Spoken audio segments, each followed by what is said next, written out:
This is showcasing the 1958 Edsel Corsair.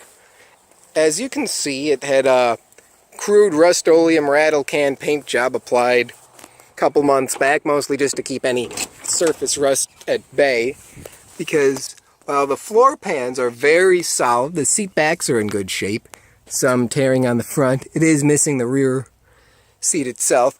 Horn ring present and intact, but dash is rough.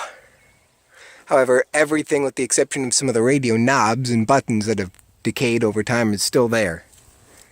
These spots up here are the worst spots on the whole car. Other than that, the entire vehicle is solid. It takes a good firm hand to get the door to close right when you accidentally close it outside of the little door strip here, but it's not a big deal. There we go. Closes nice and tight.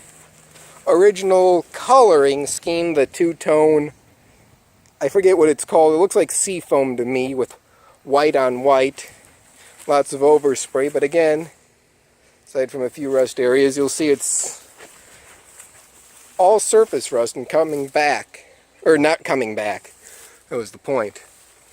Once again, the worst spots highlighted here up on the roof, but dash is intact, car is solid.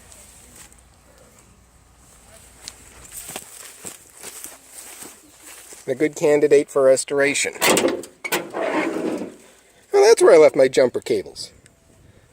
Engine is still present under the hood. Apparently mud wasps have capped off the distributor ports, but I'll be grabbing these before I leave. Oh, I just broke my jumper cables. Anyway, engine block is still there. Included with it in this sale is a 1966 Lincoln 462 block.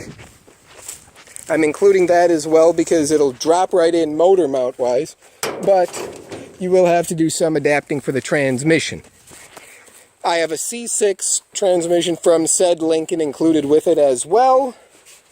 You can see under the hood there's some of the minor rust spots. Unfortunately, dang wasps are building a nest again. But there, mostly closed. Chrome grille is intact. Side grille has a little bend there. Lights are missing. Headlight surrounds are there and present. Front windshield is in very nice shape. No cracks. No damage. Same with the rear windshield, or rear window.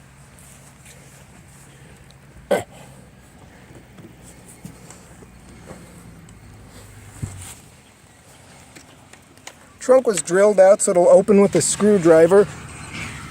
I can't presently get it open with one hand and operate the camera simultaneously, but aside from the spare tire well, it is solid. I have 15-inch wheels on 3/4 of the wheels at the moment. One blew out. That's one of the original 14-inch, just for the sake of rolling and transport. They fit without a problem and are included in the sale of this vehicle. That should be all for this time, but please contact me with any questions.